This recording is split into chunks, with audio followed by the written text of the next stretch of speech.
I'm assuming everyone can hear me because you all got very quiet. Yeah, that's a fair assessment. Okay, fantastic. It is so good to see so many of you here. My name is Ingrid Cobb, and I'm the director of the Office of Management at the U.S. Department of Energy, and I am also the department's chief sustainability officer. So I have to tell you, I am really excited to be here today to talk about a fantastic opportunity that the Department of Energy and the National Nuclear Security Administration are offering. And that opportunity is to have use of 2,000 acres of land at the Nevada Nuclear Security Site. 2,000 acres that can be developed into a solar project, plus storage. We always want storage, but 2,000 acres of solar. And what we're trying to do with this initiative is we are trying to produce as much clean electricity as possible. That's what we're after, clean electricity. And this electricity would be used to benefit the citizens of Nevada and also the surrounding communities. And that would be the ideal situation. So I think it's a big win-win. I think you all know, you're probably familiar with the NNSS. There is a lot of land, a whole lot of land, and it's being used very productively. It's being used as a standoff, but it can be dual-hatted. It can be used for a couple of different reasons. And solar is a fantastic, fantastic option to also use that land for. So you're going to hear a lot about this during the course of the day, and the reason we're here is to learn a lot more about what the opportunity is. But this initiative, this opportunity, is actually part of a larger initiative that the Department of Energy started just this past July. And that's when our secretary kicked off what she's calling the Clean Up to Clean Energy Initiative, because a lot of the sites where we're making land available, they're cleanup sites, environmental cleanup sites. So we're going from clean up to clean energy, thus the name. Nevada's a little bit different, so we're calling this the Clean Energy Project, a little bit different. NNSA is always different, and that's okay. That is okay. You're special, exactly, exactly. But there are 5 different sites where we are making land available to the developer community to generate a lot of clean electricity. So you're going to hear a lot more about this. But one thing I was reflecting on, and Narayan Subramanian, who you're going to be hearing from later on this morning, we were taking a cab over here this morning, and I started to think about, when did the Clean Up to Clean Energy Initiative start? And I think it started with our secretary, Secretary Granholm, coming to Nevada I still call it the Nevada test site. I just can't help myself. But she came here and she looked around and thought, wow, look at all of this land. Think of how it could be used. Think about how it could be used for solar. And so here we are. So Nevada, I think, really was the inspiration for this entire initiative, which encompasses 4 other sites that are offering a lot of land. So, but you'll hear more about that later. So we have a great agenda for you today. You're going to be hearing from some of the leaders of NNSA. You're also going to be hearing from some of the leaders for the whole Clean Up to Clean Energy Initiative. And then we're going to get into the details. So let me review the agenda with you. So first of all, we're going to be hearing from the site manager, very important person, Dave Bauman. And Dave, this is interesting too. He and I have been talking about solar for the last couple of years. And Dave is really passionate about bringing solar to NNSS. So it's just fantastic, and I know he's excited to be here today talking about solar. Then we're going to be hearing from Garrett Hackensack, and he taught me how to pronounce his name this morning, and hopefully I did it correctly. Close enough.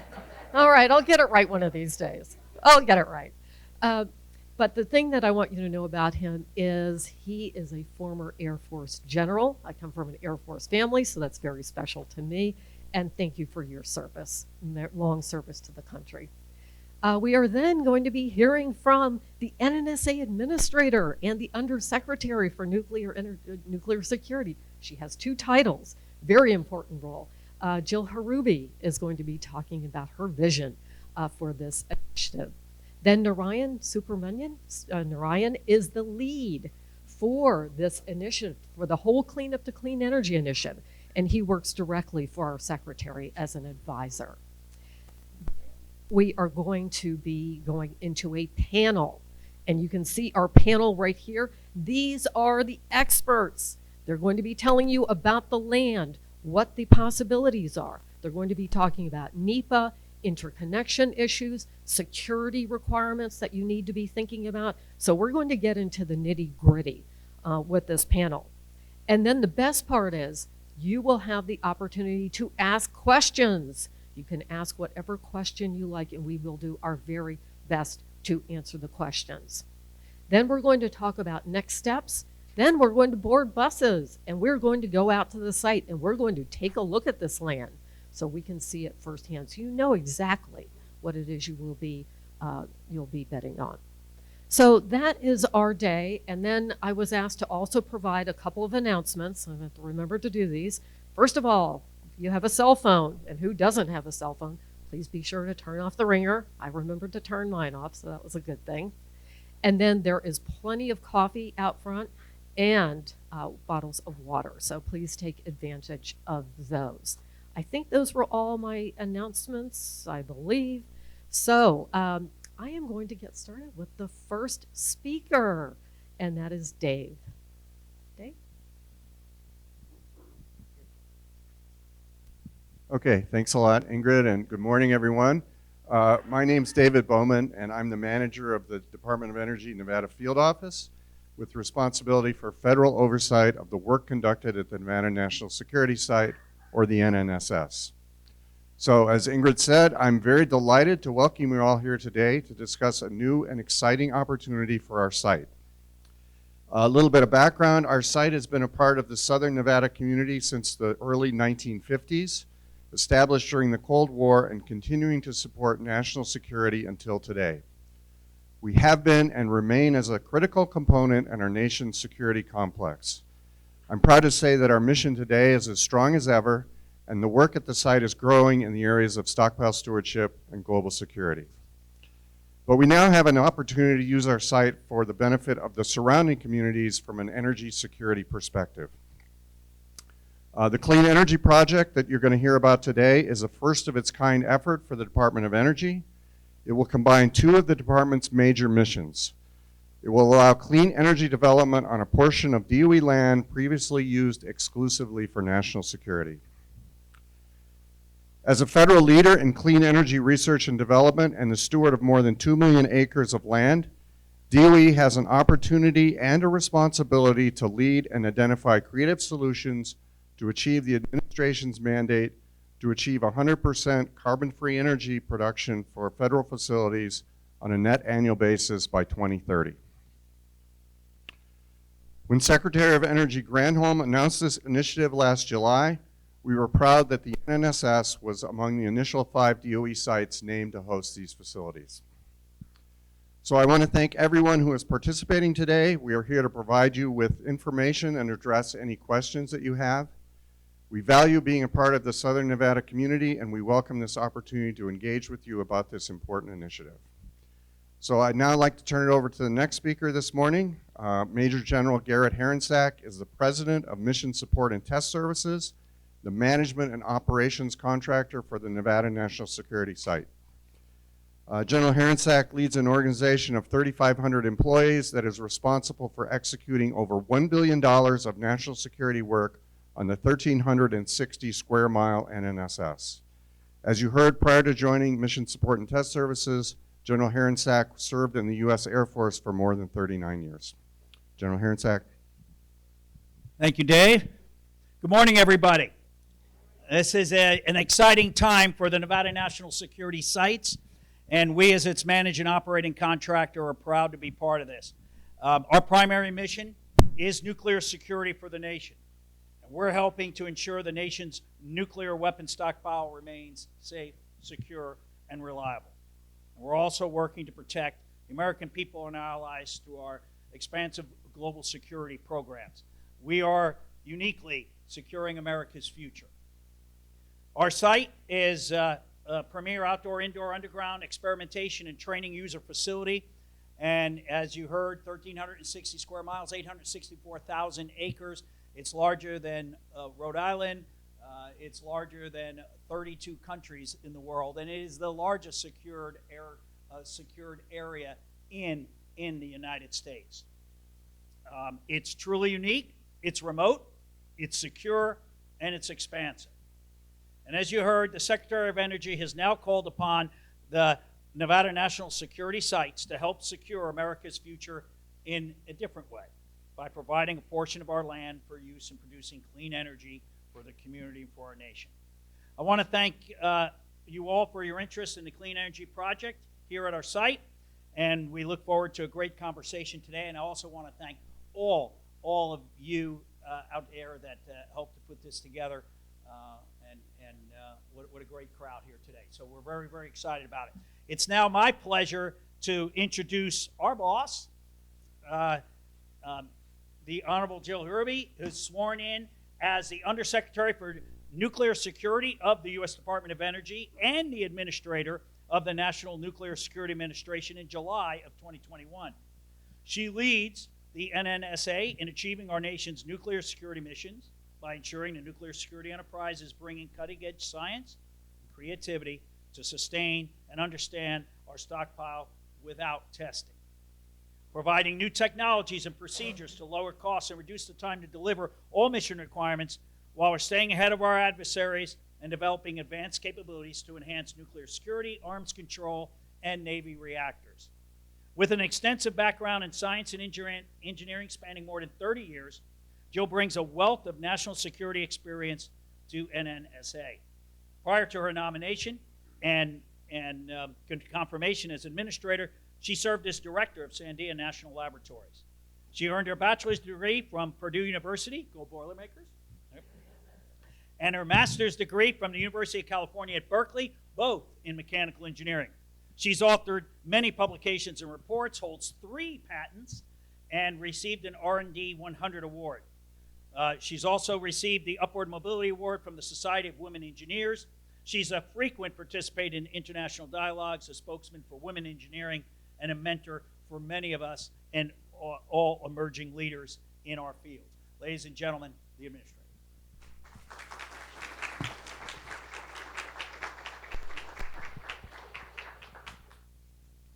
Well, good morning, everyone. Wow, standing room only. It's great to be here representing the Department of Energy's National Nuclear Security Administration, or NNSA. Although a lot of you are probably familiar with NNSA and our predecessor agencies, I want to run through the refresher. I have the privilege of talking a little about the history of NNSA and the Nevada National Security Sites. And I also just want to put a plug in for the museum. Since we're in the museum, I don't think you'll have time on the agenda, but it is really a great example. I'm going to whet your appetite on the history of this place a little bit. NNSA was established by Congress in the year 2000 with 3 enduring missions: designing, delivering, and maintaining our nation's nuclear stockpile, reducing global nuclear risks through robust nonproliferation, counterproliferation, and counterterrorism programs, while promoting the safe and peaceful use of nuclear energy, and providing naval nuclear propulsion capability for the U.S. Navy. To fulfill these missions, NNSA maintains headquarters in both Washington, D.C. and Albuquerque, New Mexico, along with a distributed enterprise of 8 labs, plants, and sites. This enterprise is staffed by a highly trained, talented, and dedicated workforce of about 2,000 federal employees and over 65,000 contractor employees. We're here today for an exciting project, as you've heard, at one of our facilities, the Nevada National Security Sites, or NNSS. This place has a long and fascinating history. In 1950, President Truman authorized the establishment of a 680 square mile section of the Las Vegas bombing and gunnery range at the Nevada Proving Ground to be managed by the Atomic Energy Commission. A little over a month later, the location was renamed the Nevada Test Site and became the primary location for U.S. nuclear weapon tests. Between 1951 and 1963, nearly 100 atmospheric explosive nuclear tests were conducted on site. After the passage of the Partial Test Ban Treaty, testing moved underground. Between 1963 and 1992, another 828 underground explosive tests were carried out here before President George H.W. Bush signed a unilateral moratorium halting the program. That moratorium has held ever since, and we commemorated the 30th anniversary of the final test, Divider, in November 2022. When these tests were conducted, they were necessary to provide confidence in the performance, safety, and reliability of America's nuclear weapons stockpile. However, thanks to 30 years of investment in our stockpile stewardship program, the scientific advances made have provided us a much better understanding of our nuclear stockpile. In fact, we believe today we have a better foundational understanding of our stockpile than we did during the era of testing. As a result, we currently have no plans to conduct nuclear explosive tests again. After the 1992 moratorium, the renamed Nevada National Security Site underwent a mission transformation. Today, the 1,355 square mile site employs over 3,000 people and plays a critical role in our nuclear deterrent and nonproliferation missions. It supports our science-based stockpile stewardship program through subcritical experiments at the U-18 complex. For those of you who are not familiar with this, a subcritical experiment is an experiment that does not generate a sustained nuclear chain reaction or nuclear explosion. Through subcritical testing, we can study plutonium properties and behavior. Today, for example, we are interested in understanding the properties of aged plutonium in our weapons stockpile. The site also makes key contributions to our nonproliferation, arms control, and counterterrorism initiatives. For example, a few months ago, we conducted a test using only chemical explosives to simulate the seismic signature of a low-yield nuclear explosion. Our objective in this test was to improve our ability to detect low-yield nuclear explosions anywhere in the world. We informed others before this test was conducted so they could collect data as well. Additionally, the people working here at NNSS are also among the world's top experts in detecting and locating so-called dirty bombs or other dangerous nuclear or radiological sources. They also provide and train law enforcement and first responders around the country on specialized detection equipment. So, why are we here today talking about renewable energy? Well, from its inception, NNSA has been concerned with nuclear war as an existential threat.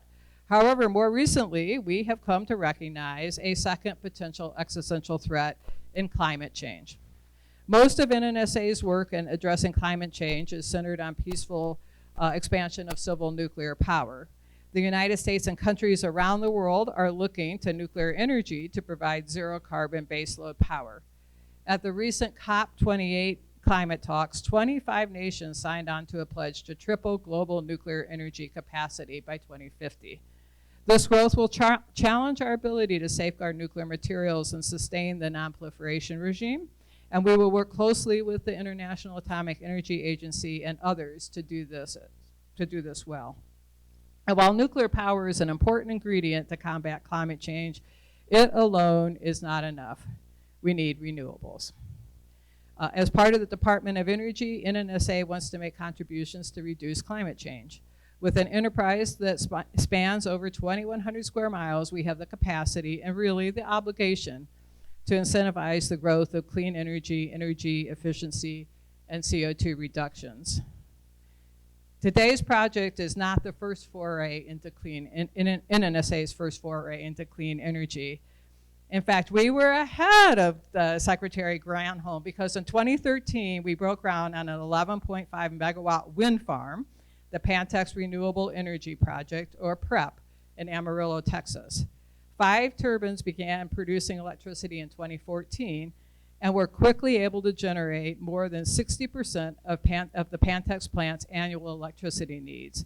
This is the equivalent of over taking 7,000 cars off the road, or planting over 850,000 trees.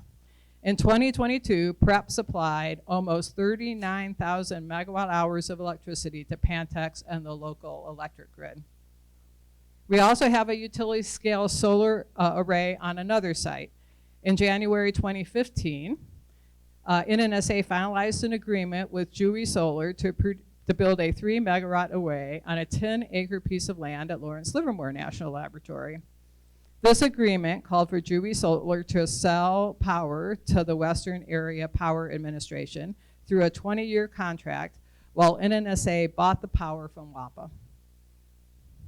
Power generation at the array commenced just over a year later.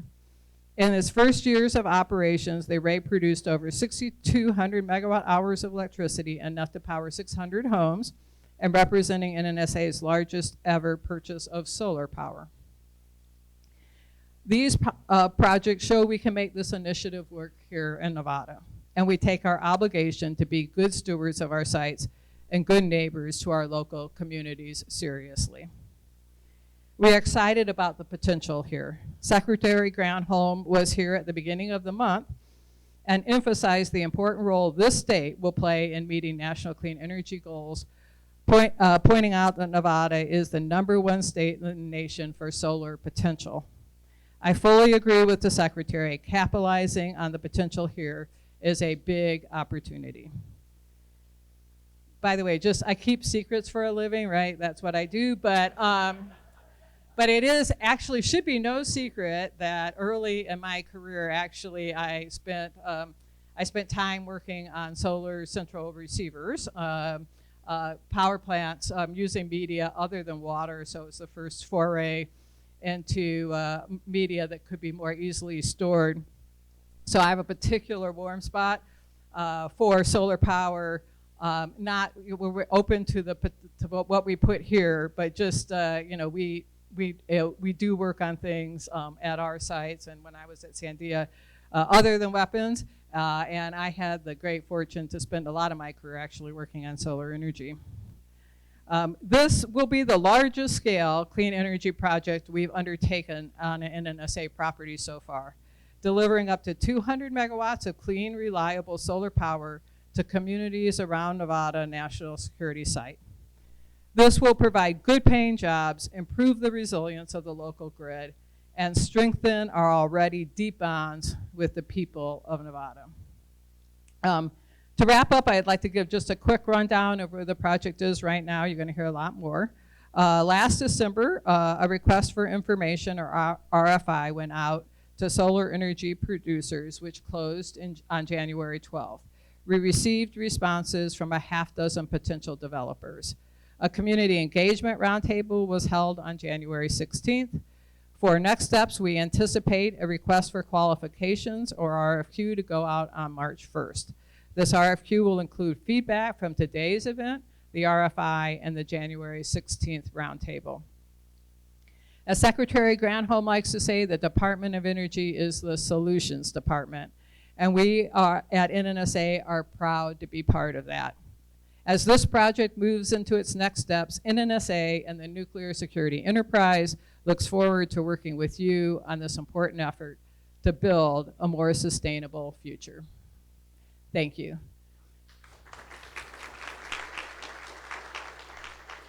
I'm going to turn the mic over now to Narayan Subramanian, the DOE advisor to the Secretary.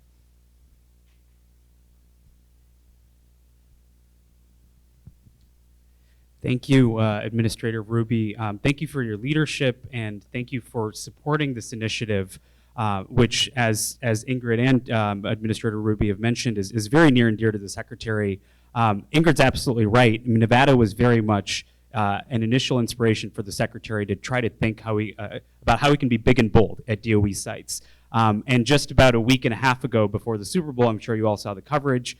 One thing that was remarkable about the recent Super Bowl is that it was played in a stadium that was 100% clean energy powered. You might have even seen the coverage of the Secretary touring the solar facility. And over again, she has said that Nevada is very much central to the clean energy transition because of the sheer amount of solar potential. I really appreciated that Administrator Ruby started with the history here because I think, and Ingrid knows I love history, and the history here is really fascinating when you take a step back and look at just how the Department of Energy came to be.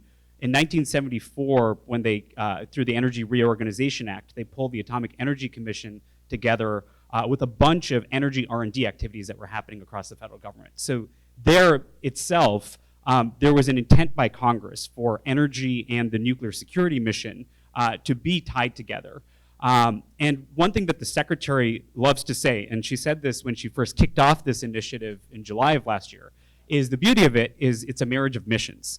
And it's a marriage of DOE's now expanded clean energy demonstration and deployment mission, but also all the other missions that are happening across the complex at DOE, from the nuclear cleanup mission to also the nuclear security mission, which is of course happening even today right here at the site.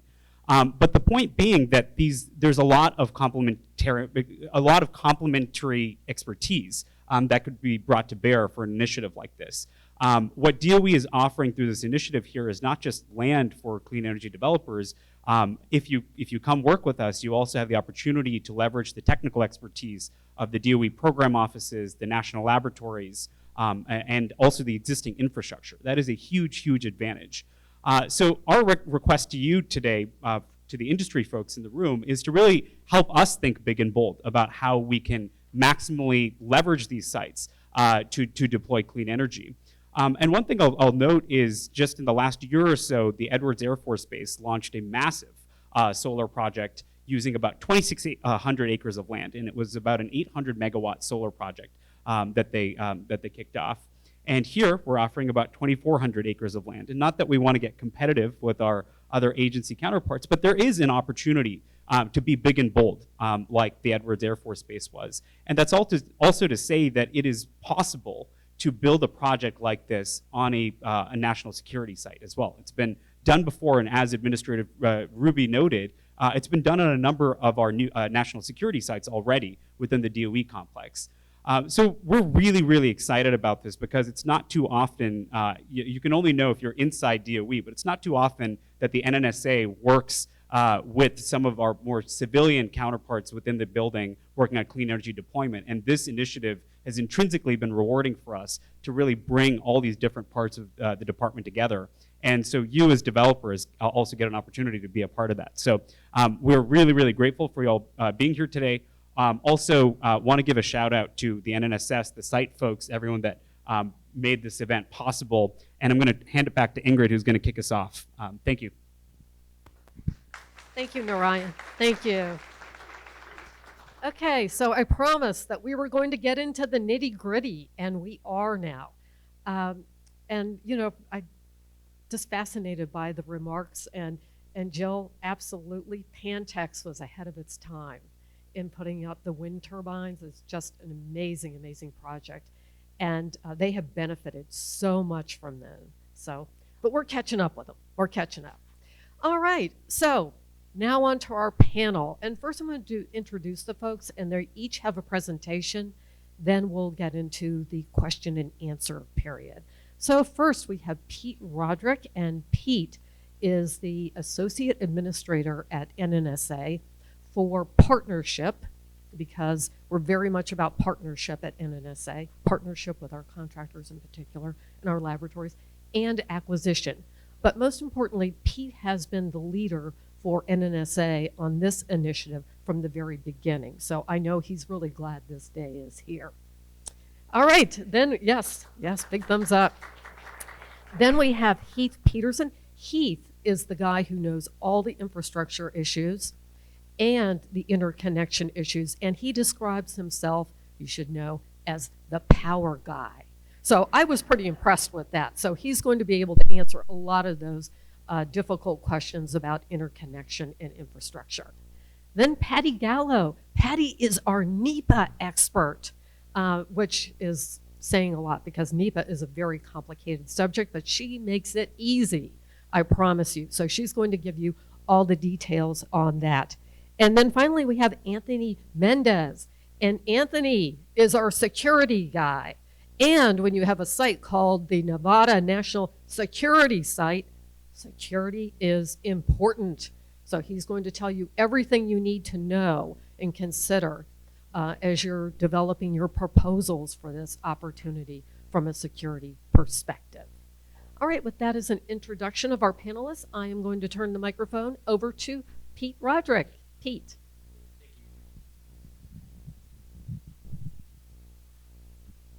Can everybody hear me okay? Well, I feel like now somebody has to go through the fine print. And in our partnership, there's always the acquisition piece, so we have to talk a little bit about the details. So I was going to give a quick overview on the next slide, just a division of the responsibilities, kind of what the developers, we use developer here for those who will build and manage the solar, but also in partnership with our utilities that will help manage transmission of the power off-site. So it's kind of a generic term. And then I'll go through what the government will do. And here that represents largely DOE, NNSA, and a few other entities as we go through. But for the developer, if you haven't been paying attention, the goal is to build a 200 megawatt solar photovoltaic system to be able to be a source of clean energy. The developer will build, manage, and operate the facility. They will provide consideration to the government as part of, in exchange for granting an interest in the property via an easement. And we'll talk a little bit more about that. Use of the property should be in a manner that minimizes the risk to the government. Use of the property should be in a manner that is compatible with the government mission and adjacent government uses. Develop the property in a manner that minimizes environmental and cultural impacts, and then rely solely and exclusively on their own independent investigation and due diligence in determining whether the property is suitable for the proposed use. Also to ensure working with the NNSA and DOE on the effective completion of the NEPA process in the manner most pertinent to the proposed project. Now switching gears to the responsibilities for the government, largely again DOE and NNSA. We will work to select one or more qualified developers to use the property consistent with best commercial practices. Select one or more qualified developers to use the property in a manner that supports the relationships with our local governmental authorities and the surrounding communities. Enter into a written and legally binding realty instrument, an easement that would be granted with the developer. There is no further entitlements being granted or conveyed with the premises to the developer by the government, but the government will provide proposed developers with an access to all relevant and available environmental documentation concerning the property that is in our possession to the best of the government's actual knowledge. Again, NEPA compliance is a federal agency responsibility, and we'll have to work collaboratively with our industry partners on that as well. And then in terms of the use of, as we were kind of going through the project, we looked at different ways to convey interest into the property, but we settled in on easement. I think that has been determined to be the most efficient and practical way. So we were going to have a little bit more detailed discussion, but I think we've settled clearly in on the easement as part of that. And so, and then for other considerations, there is this protected species called the desert tortoise. So we have to give that some consideration going forward. Most of the area is undisturbed and provides habitat for a wide variety of plants as well. So NNSA strongly recommends that the developer incorporate wildlife-friendly measures into the facility design and will show preference for such designs. And NNSA, there are examples of wildlife-friendly design measures that may be included, adjusting the height of solar panels to accommodate plant species growth, limiting vegetation, clearing of the project area to less than 30% of the total disturbed area, leaving washes, drainages intact, and installing wildlife-friendly fencing. with small open spaces to allow free movement of tortoises and other small animals to and from the project location. So those are some of the things that have been given consideration in the past here at the site, but we would like to see that as part of the development for this. So with that, I think that was kind of some of the fine print, and then we'll have an opportunity for Q&As in a bit. So I think I turn over to Heath next. So,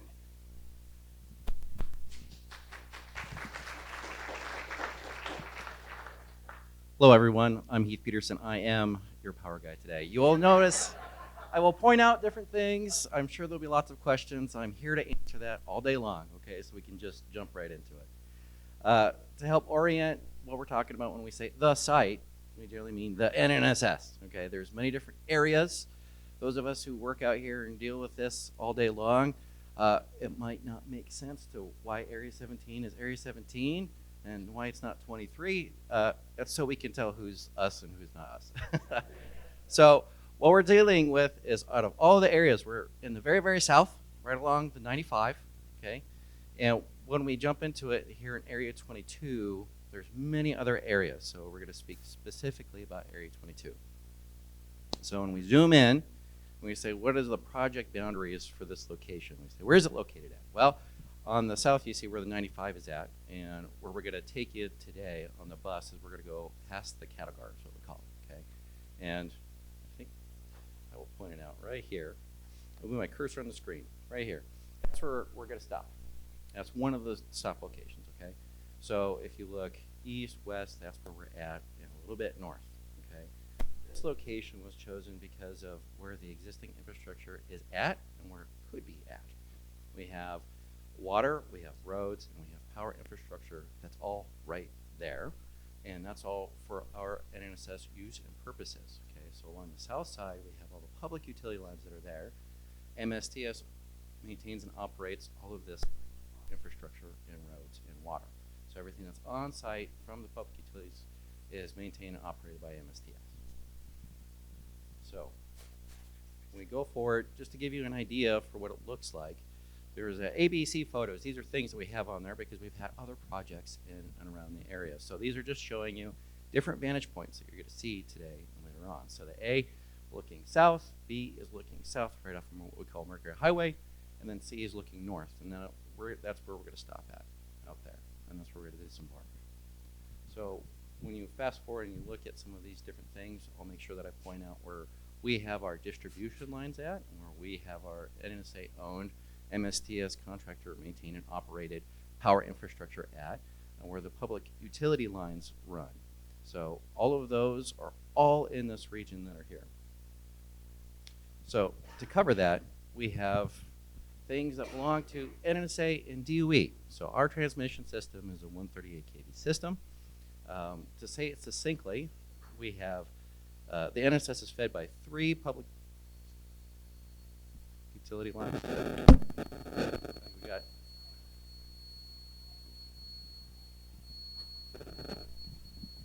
I'm going to keep going. So the NNSS is fed by 3 public utility lines, 2 government-owned substations. Everything else is local. It's way north in the site, but that's the southern portion of the site. The NNSS is also located between 2 balancing authorities, and that's very important because most people are totally within just 1 balancing authority, and that's all they have. We're actually between 2, and that's recognized between CalISO and Nevada Power. We also have our nearest substation that the DOE NNSA owns, and I'll make sure we point that out when we go on the bus tour as well, and that's the Mercury Switching Center. So there's no transformer that's there. It's merely just routing the lines that we just talked about that are there, right? So the nearby, and this is also important because I think this highlights some of the value for choosing the project location at the NNSS where we have chosen it. So we have nearby either existing or proposed power projects that are going to go in place. So first off, there is the Nevada Energy GreenLink West project. That's a 525 kV project line, and that will run all the way from Las Vegas up to Reno. Some of you may be familiar with that. And that's just right along the 95. So there's a proposed location that's off-site, but that's in close proximity. Next voltage down, we have the Grid Limestone 230 kV line. that is maintained by VEA, and that is a single circuit 230 line that's out there, but it was designed to have a built-out double circuit. So there's additional capacity that could be made. So these are things that DOE and NSA does not have direct ownership of, but we want to make sure that we point out that is there. Now, what does exist today, and at the 138 kV voltage class that we utilize, is that there is a Valley Electric Association. They have a steel pole line that runs from Innovation Substation, which you'll get to see along the way out there, into Mercury. So we'll make sure we point that out to you. Then we also have the Nevada Energy lines, and those are the other public utility lines that we'll point out. And those are wood pole lines that you'll see run all the way out from Northwest Substation here in Vegas, and it loops all the way around. So they follow roughly a large U shape that runs down at Lake Mead. But these assets, especially the 138 kV assets, they're closely parallel to each other. So even what looks like a single black line that you see running up to Mercury over there is actually two 138 kV lines. And so with that, I'm sure that everybody has a question, but I'm going to turn it over to Patty. So Patty Gallo.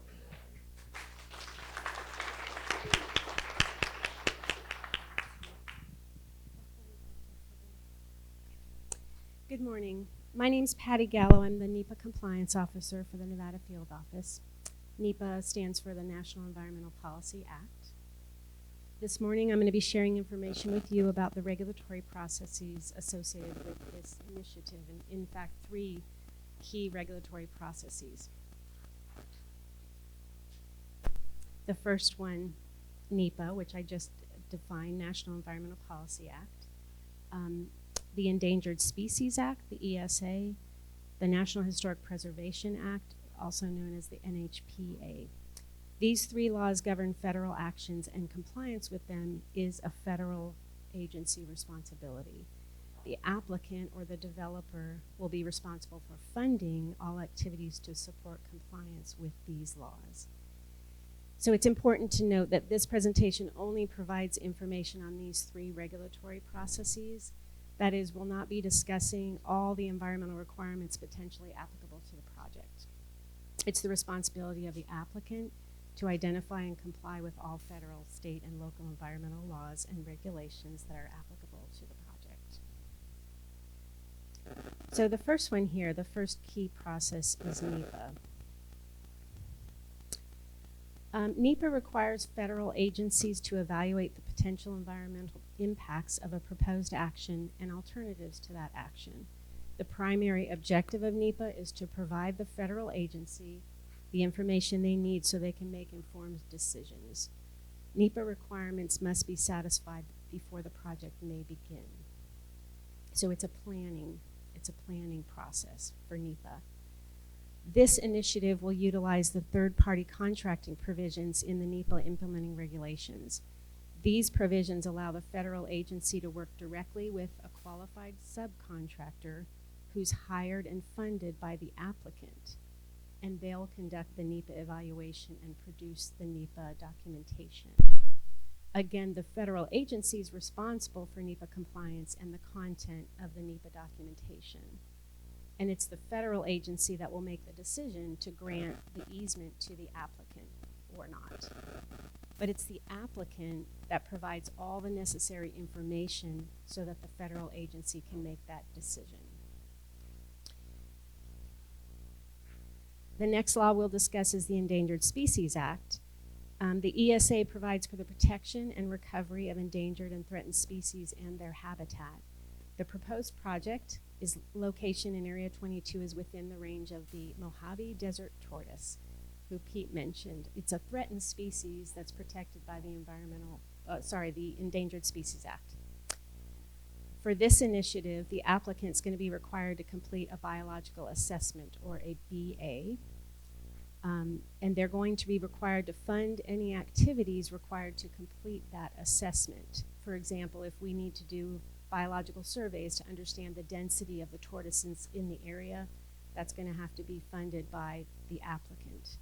And the information would be provided then to the agency to help in their decision making. as Pete mentioned also, NFO is going to provide the applicant any information on biological resources in the area. Again, the federal agency is responsible for compliance with the ESA and will conduct any required consultations with Fish and Wildlife Service, who governs the ESA. So the government will be doing the consultations. The applicant will be feeding the information to the government so that they can have successful consultations. Following consultation, the Fish and Wildlife Service will issue a biological opinion, also known as a BO, and it basically serves as a permit for your actions during your project. The BO will contain required mitigation that will eliminate or reduce impacts to the tortoise. Examples of mitigation can include payment of fees for disturbing or destroying habitat, requirements for wildlife-friendly design, which Pete also mentioned, or the installation of permanent desert tortoise fencing and the maintenance of that fencing. The applicant, again, will be responsible for complying with the biological opinion for the length of the easement. So like I said, it's like a permit, and it's going to be applicable to the project for the duration, from construction to decommissioning. A note about wildlife-friendly design. This approach is being utilized on solar projects across the Southwest to reduce adverse impacts to the ecosystem from project activities. Examples of design features that Pete also mentioned include raising the height of the solar panels to accommodate plant growth, using boundary fencing with cutouts to allow free passage of protected species in and out of the project area, and limiting the total acreage that can be disturbed. The final law we'll discuss is the National Historic Preservation Act, NHPA. This law requires federal agencies to evaluate the potential impacts of their actions on cultural resources. The proposed project location is within tribal ancestral lands and may contain Native American resources that are important to the tribes. Cultural resource surveys of the proposed project location have not been completed by NFO. So it'll be necessary for, and will be the responsibility of the applicant to complete the surveys and associated documentation required for the federal agency to consult with the Nevada State Historic Preservation Officer, or the SHPO, and also tribal nations. There is a requirement to consult with tribal nations on their resources as well. As with the Endangered Species Act, the federal agencies responsible for completing NHPA consultation on cultural resources with the SHPO and the tribes. And while I cannot speak for the tribes, they have expressed a desire to be included in consultation and coordination with the applicant during project planning and development. For example, cultural surveys may need to be done, pedestrian walkover surveys of the location, and the tribes have told me that they would like to be involved in that. And some of you who have maybe worked with the tribes before, there's a thing called a tribal monitor. It's basically a tribe member that will come to your site and will accompany you on those surveys. And they're fantastic because they offer a unique perspective, very important for consideration when we're talking about cultural resource protection. Adverse impacts to cultural resources at the project location must be mitigated, and that has to happen often before the project begins. Sometimes mitigation can extend after construction has begun, but much of it will probably need to happen before the project starts. Examples of mitigation for cultural resources include avoiding the area that contains the resources, or recording and photographing the resources prior to disturbance. Thank you for your attention, and this concludes my presentation of the key regulatory processes associated with the initiative. Oh. And I'm going to give the mic over to Anthony Mendez, who will talk about security. Thank you. Well, good morning. I won't spend too much time on this map, so Heath covered this quite a bit. I'll just point out two specific locations. So, well, I'm just going to walk over here since I can't get the cursor to work for me. Coming off of 95, he talked about the cattle guard. Those familiar with what a cattle guard is, you won't find one there, but there used to be one. So this is the location where that will be. So that is the line that denotes our boundary, and so we call that a general access area. We'll talk a little bit more about that here in just a minute. And then on up where you see the two black lines come into a point is around gate 100. That's our main access point. It's about 3 miles up the road from the cattle guard. And that's our main access point into Mercury. And so those are two key points for security, and so I'll talk about those on the next slide a little more.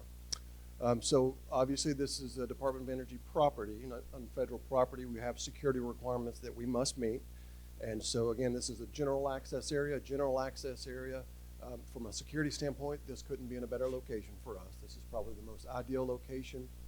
So we can work with our officially designated federal security authority, who happens to be in the room today, to set the requirements for a general access area.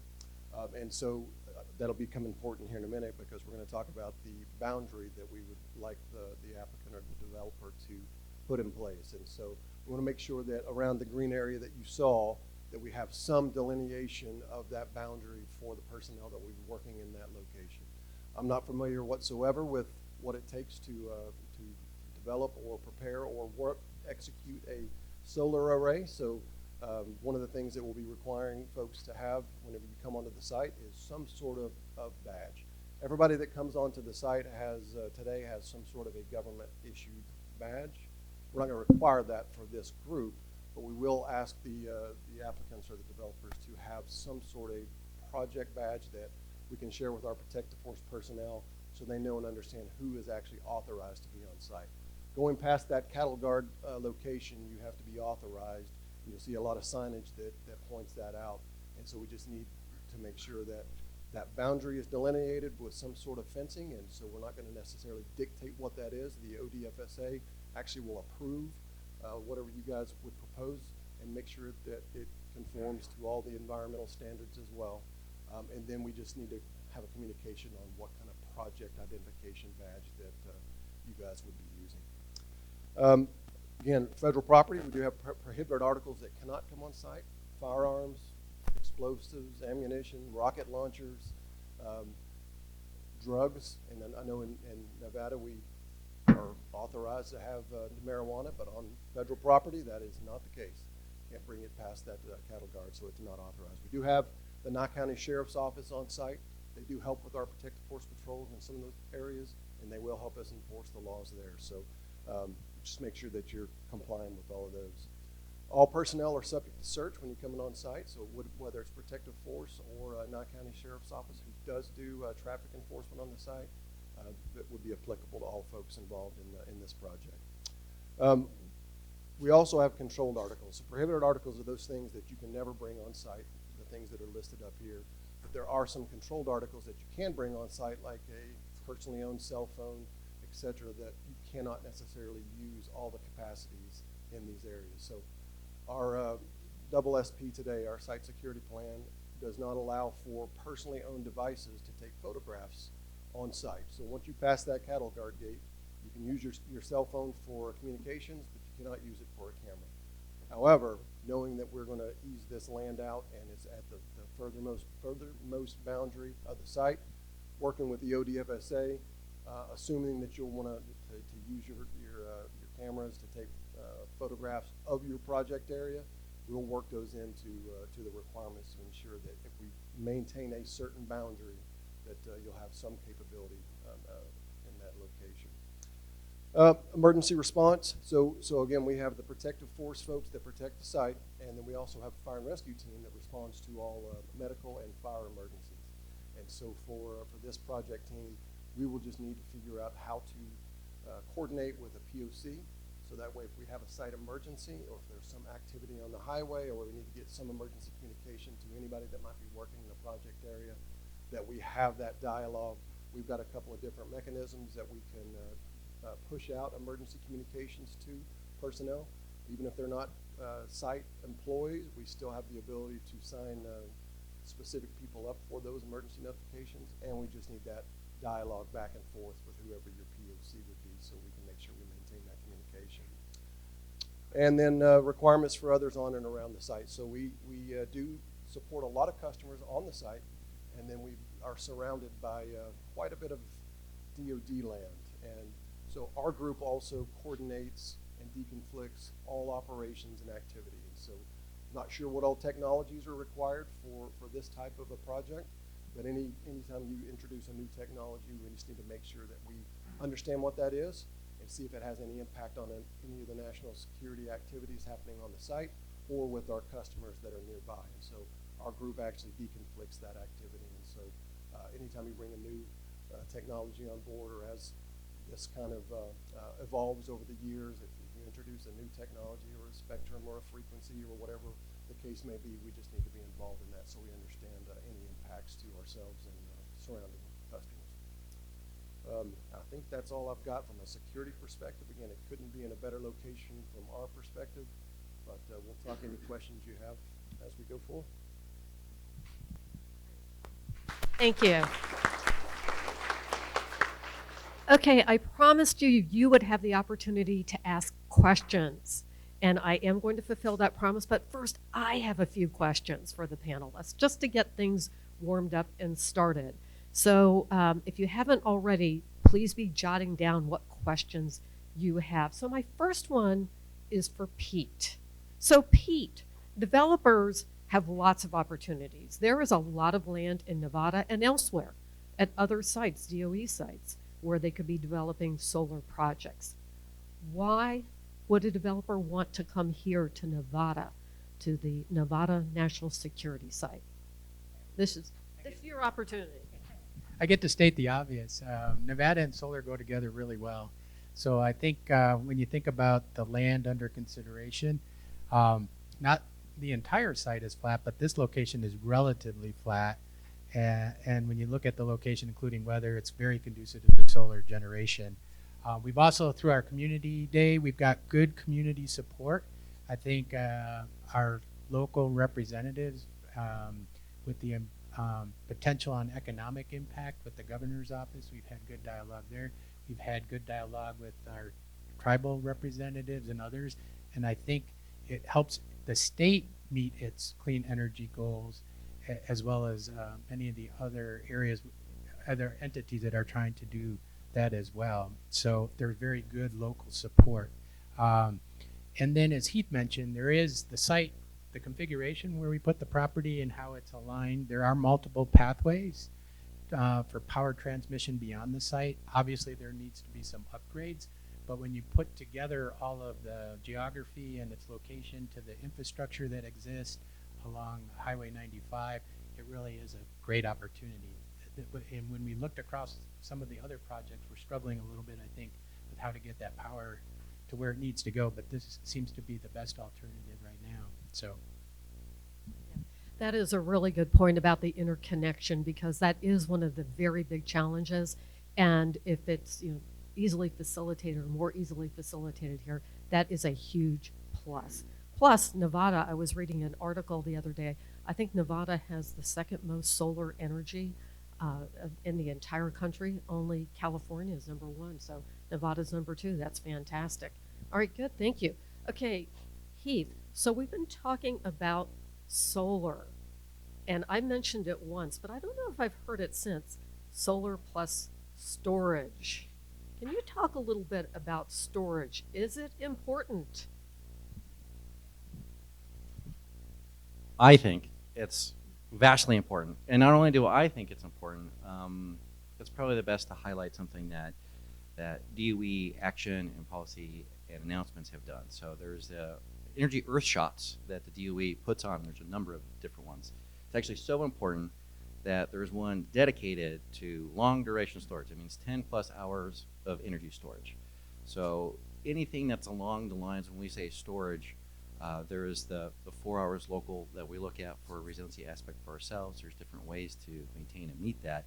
But specifically, I would say for this scale and this size of project, the things that would fall in line with the DOE policy and the DOE initiatives, like that long duration storage, those are the hey, that's on the money. Those are really the things that we're after. So vastly important if it's in line with those.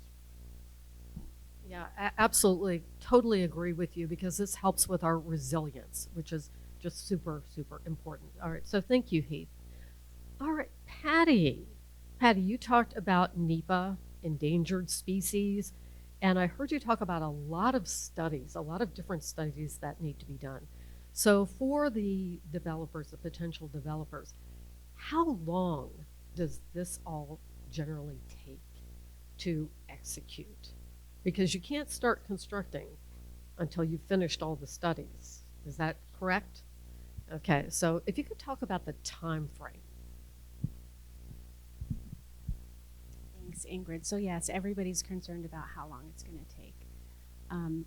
I would say realistically, we would give 2 to 4 years to complete the processes, because you're going to have to do the studies that Ingrid talked about. You're going to have to, the government's going to have to consult with other federal agencies on this endangered species protection, on cultural resources. We're going to have to consult with the tribes. Many things to do before the project can break ground, if you will.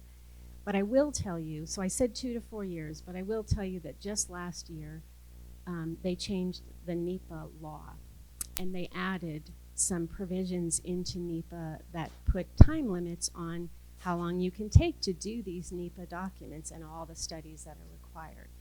So for an environmental assessment, it's 1 year. That means from start to finish, 1 year to get that done, which is pretty ambitious, given the history of NEPA. For an environmental impact statement, if it were to come to that, it's 2 years. So even though I said 2 to 4 years, we would be looking to get it done quick so that we can meet these, obviously, these requirements in the law that are brand new. But because they're brand new, they've really not been tested yet. So it often, as you can imagine, it comes down to when do you start the clock, right? When does your 1 year or 2 years start? And that's sort of in development, and that will be tested, no doubt, but we don't have a clear idea yet of when exactly that time will start.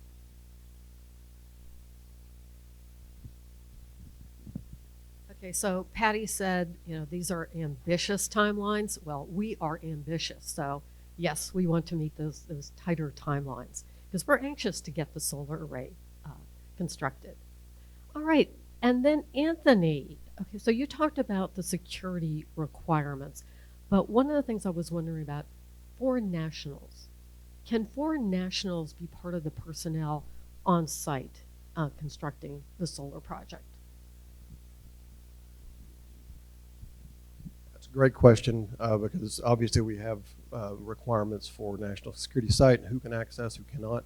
We talked about the general access area just a minute ago, and the restrictions for a general access area are different than some of the other areas at the site, and based on how we have our program set up, we want to, again, delineate the locations where everyone could access and work for this particular project. And as long as that individual or those individuals are badged appropriately, like we talked about, they could perform work on the site.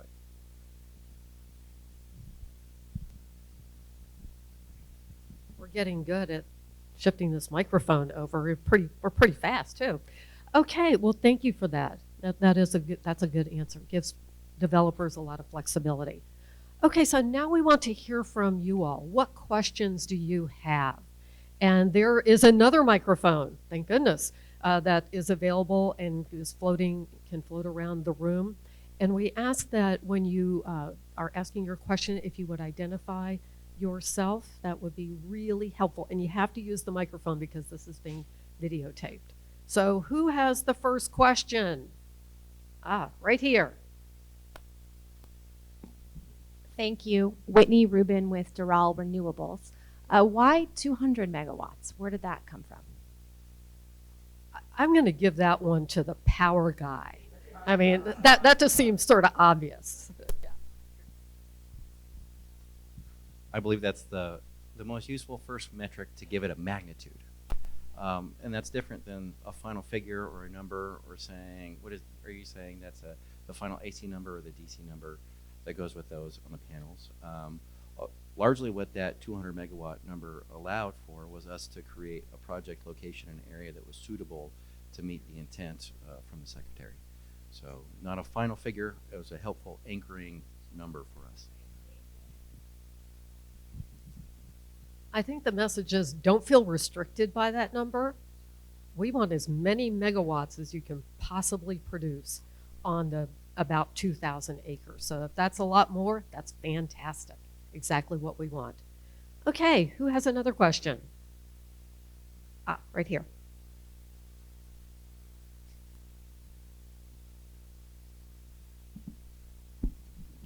Thank you. Mike Williams with Kiewit. This is going to go back to the power guy. So you're talking 200 megawatts.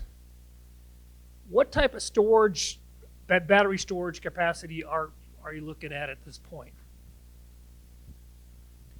Typically, what we look at is we go by what's the gold standard here. So an NREL publication for the cost and figures and the ratios that are on that. To augment that further, like I mentioned, the long duration shot of anything that can do better or forecast out what that is. But I'd say the NREL published figures, use the standard 100 megawatt with storage that goes with it. And so out of all of those different quarters of the frames that they have, I would say anything that's aligned with that in terms of the ratios that NREL publishes is what we would start with. Okay, thank you.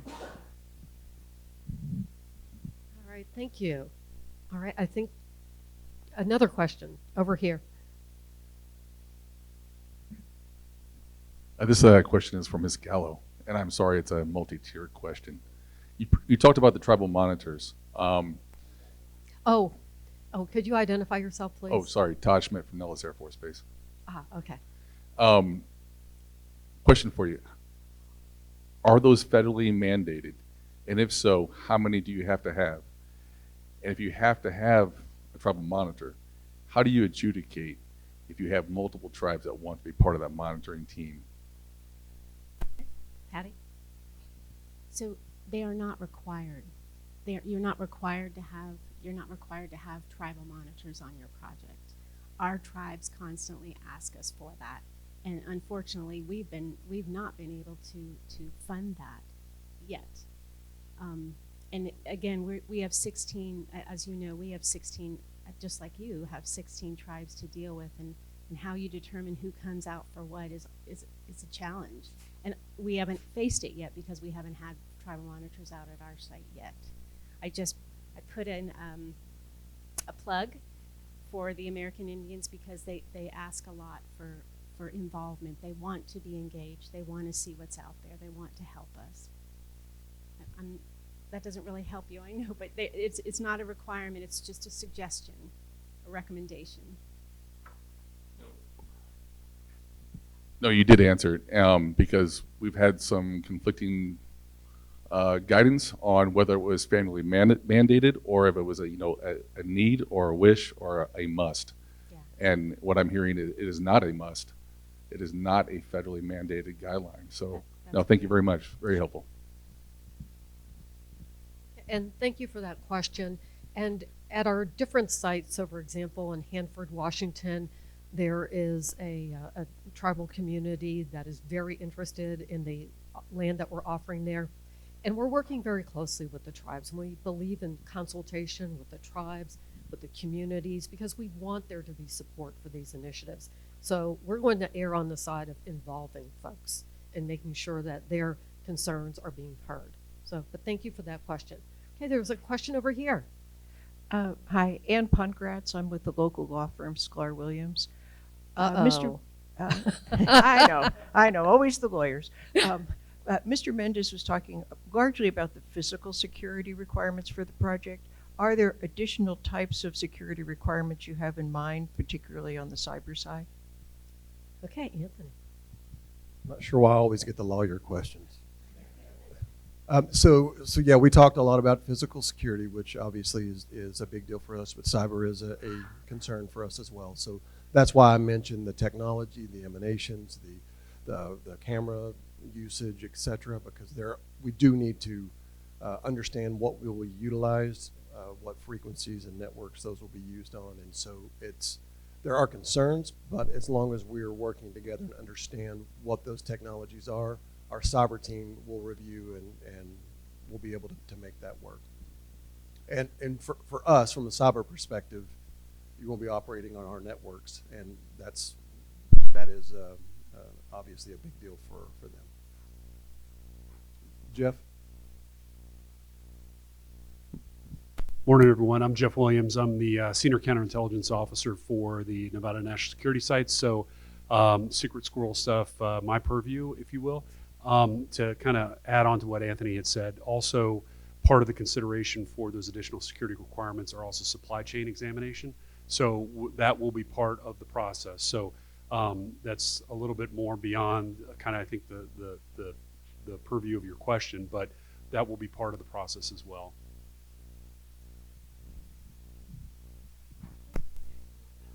Yeah, absolutely. Maybe just to add a point, for something this size, I think that we would expect that they would be registered as a generator owner-operator. And so when you're registered with NERC as a generator owner-operator, you have your own NIST compliance and your own cybersecurity requirements. And so I would say that would be the most useful baseline set of standards to look for cyber requirements that then everything else would be added onto or additional reviews would occur from. All right. Who has the next question? Got one back here. Thanks. Oh, okay. Thanks, folks. Two questions. I think the first. Oh, wait. You sorry, have to identify yourself. Steve Lowe, NextEra Energy Resources. Great. Thank you so much. First one's for Patty. On the NEPA, who do you anticipate being the lead agency? Is that DOE? It would be NFO, NNSA, NFO, so that's DOE, yes. Okay, great. And then I think for Peter, maybe too hard, the cost of the easement? Is that per acre, or have you guys contemplated that? There's not a cost with the easement. Was that, Yeah, that didn't was hear the your question. Whether there's yeah. a cost associated with the easement? There's not a cost associated with the easement. We may look for consideration, but there's a fine definition of what that is and isn't. So we'll have to think about how that's applied, but there will be no fee for having the easement and the use of the land. Thank you. Okay. All right. Thank you. Who has the next question?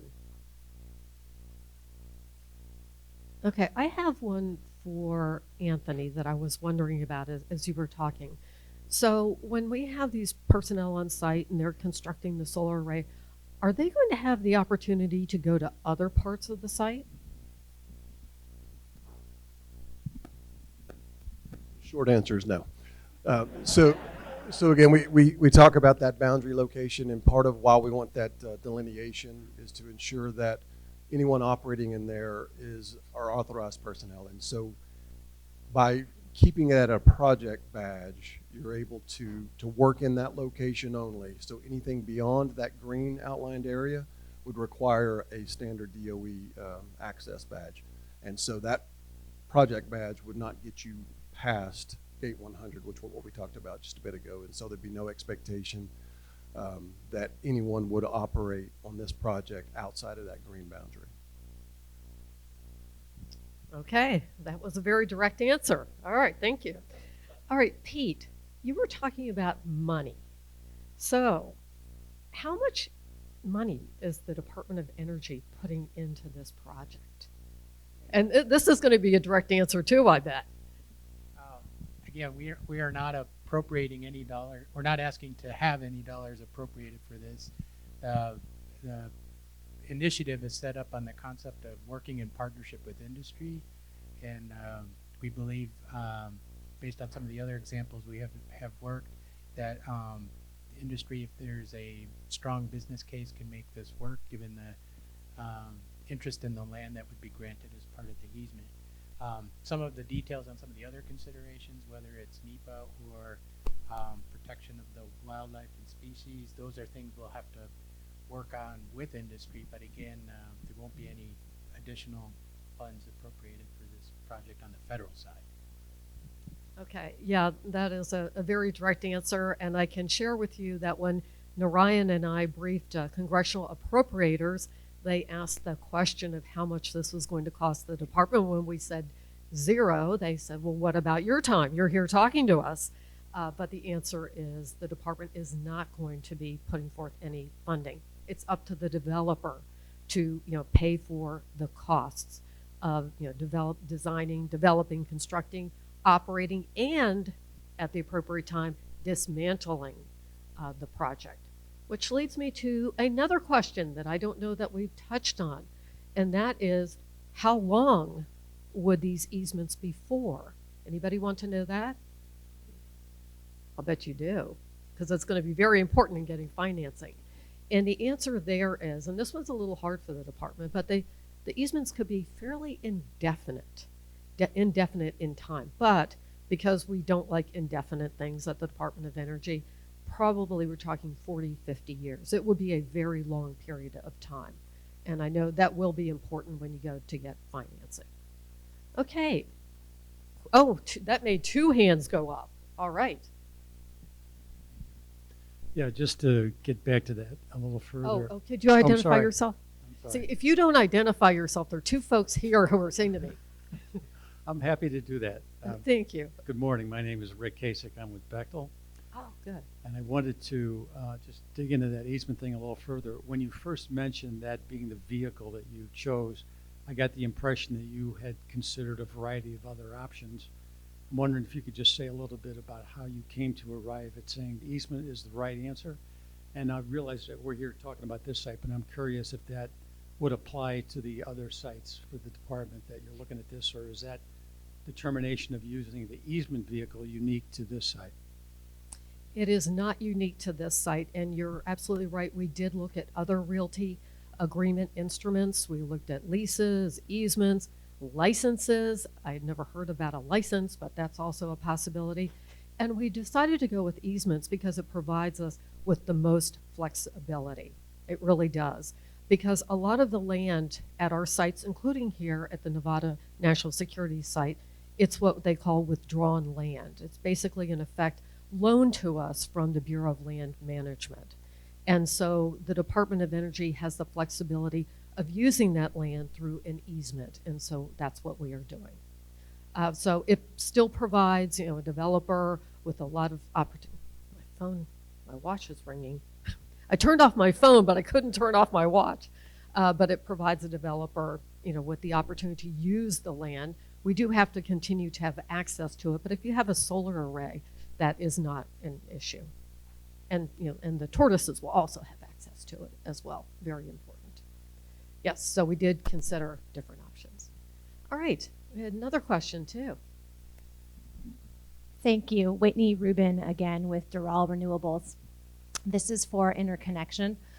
Just like with, I'm going to make a little comparison, just like with NEPA and the Desert Tortoise, it's up to the developer to determine and provide options along with consultants about best paths forward.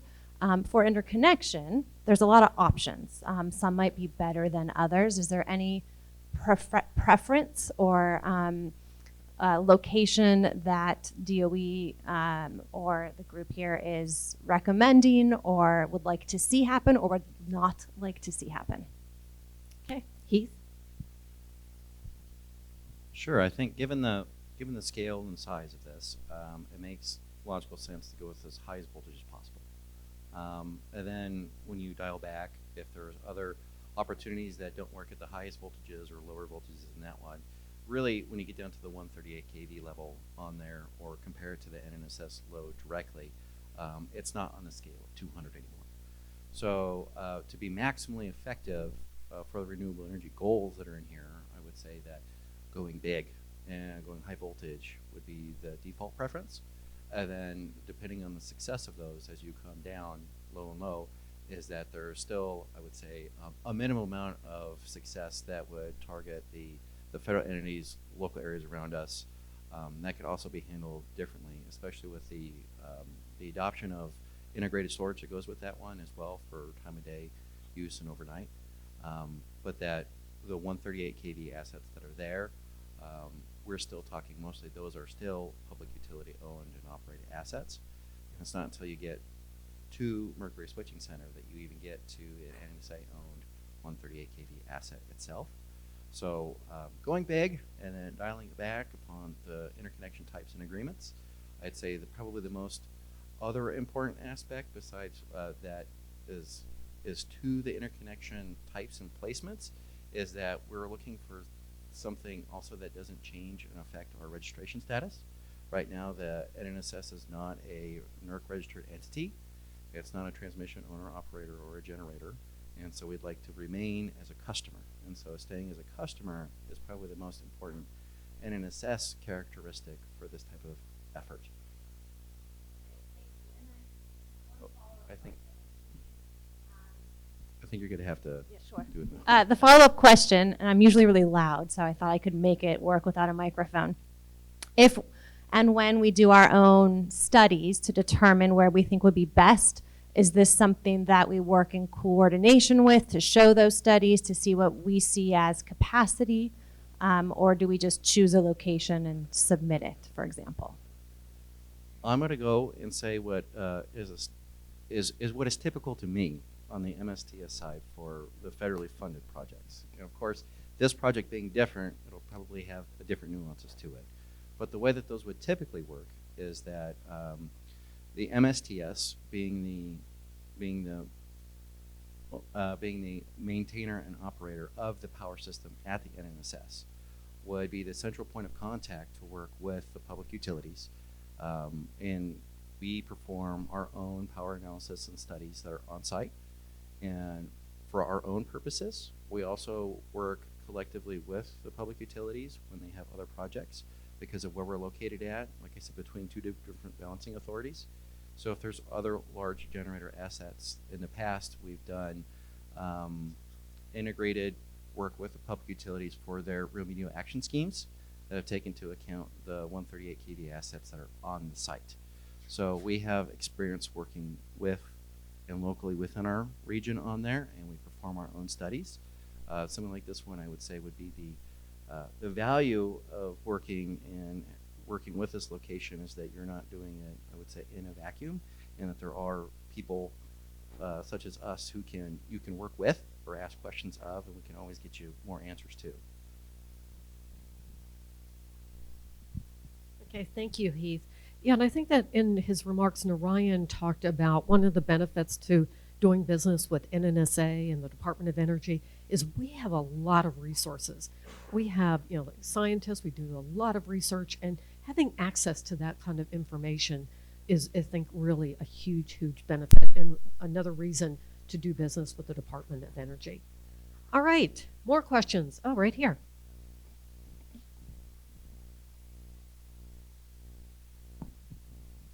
Hi, this is Eileen Christensen with BEC Environmental. You mentioned that BLM would be at least involved to a certain extent. Do you know what level of involvement BLM may have in the NEPA or environmental review process? Do you anticipate them being a cooperating agency or some other level? Okay. Patty? I would imagine they would be at the level of a cooperating agency, and as much interaction that they want. They might not choose to be a cooperating agency, but we would certainly ask them. I would imagine to be. Yeah, we work very closely with BLM, not only here but at our other sites as well. So we definitely would offer them that opportunity. Okay, other questions right here. Hey, this is Justin Whitesides with Stanley Consulting. One of the questions I have is, you say there's no federal incentives, but are there similar incentives like the Nevada tax abatement where there's reduced lease and capacity payments for the site during the development and ownership of the project, as well as streamlined permitting? Or I know there's resiliency and redundancy grants out there. Is there preferential status if we partner with you guys on something like that, depending on where the loads go? Okay, well, taxes. I'm going to turn this over to Pete. For the NNSA and the site, we do in lieu of payments. We don't do taxes, but the developers would have to recognize that there might, through the property improvements, and we don't know I probably don't know all the details enough to answer the question in more specificity, but there would be the potential for further tax burden because of the development, and we'll have to look at that more closely going forward. But again, we're in a unique situation where we do in lieu of payments, not taxes. So permitting costs would still have to be at the developer's end of it. So. I think you all are going to pay. I think that's the answer. Okay. Who else has a question? Right here. Hi, Eileen Christensen again with BEC. I understand that the local county is looking at putting in a special use permit. Does any local, as in county permitting requirements, have an effect on projects that are developed on federal reserve, like the test site, NNSS? Okay, and who would like to take that question? Heath is pointing at Patty, and Patty's pointing at Heath, so I'm not sure. All right.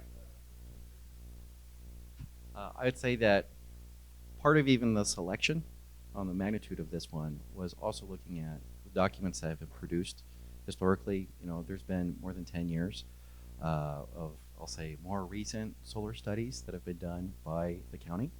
I myself was aware of one of the solar studies that was done that looked at existing infrastructures and locations that were there. So the siting of this initial location was done informed by that, but that that within the boundaries themselves, outside of any of the standing agreements, that if there was anything that would be new, it would be requested, and that there's not any standing agreement that I'm aware of that would lean it to a decision of a yes or no here within the site, and that our preliminary siting of the project location has already taken the first crack at working with the type of county and moving it on the southern side itself within the boundaries. That's very different than being outside the boundaries. Does that help?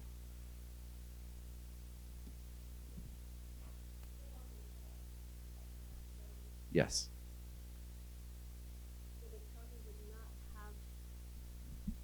Sorry, the follow-on would be that you're saying the county would not have jurisdiction or would have jurisdiction to put such a requirement on the developer?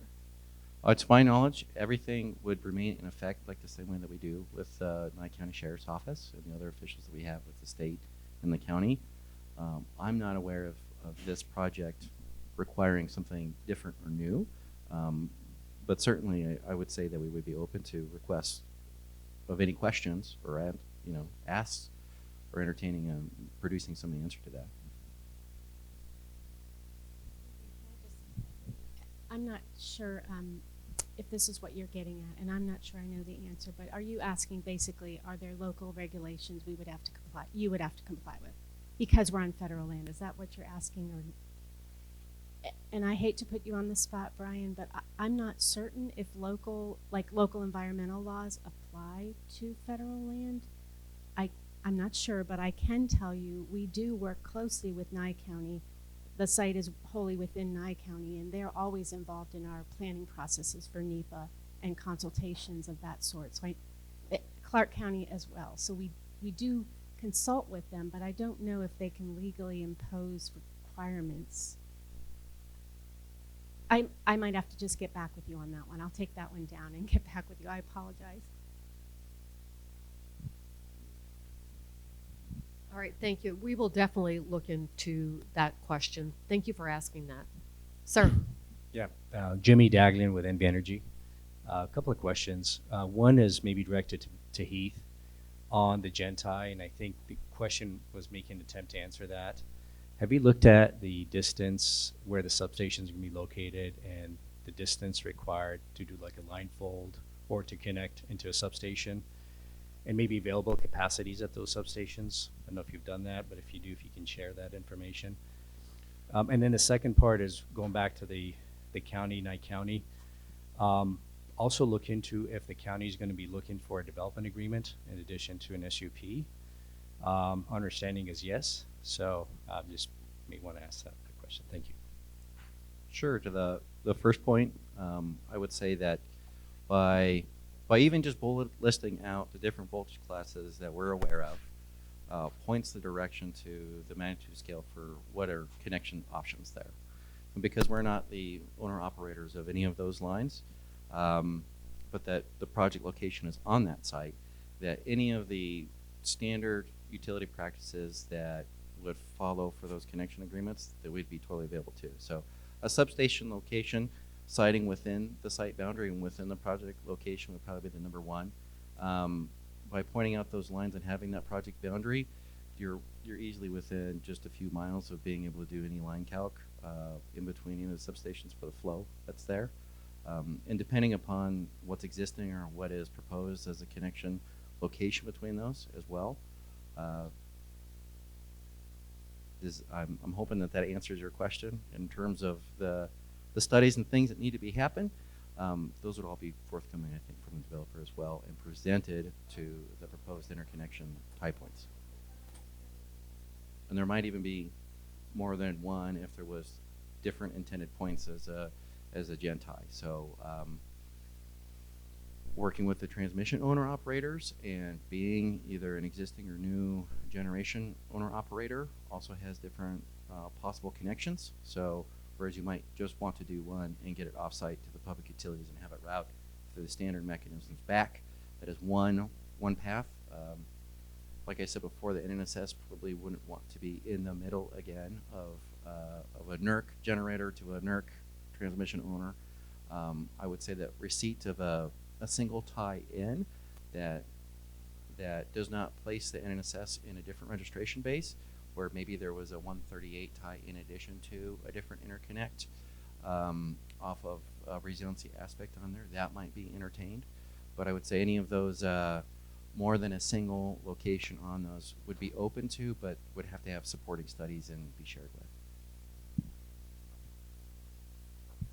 All right, does that answer both of your questions? Excellent. Okay, right here again.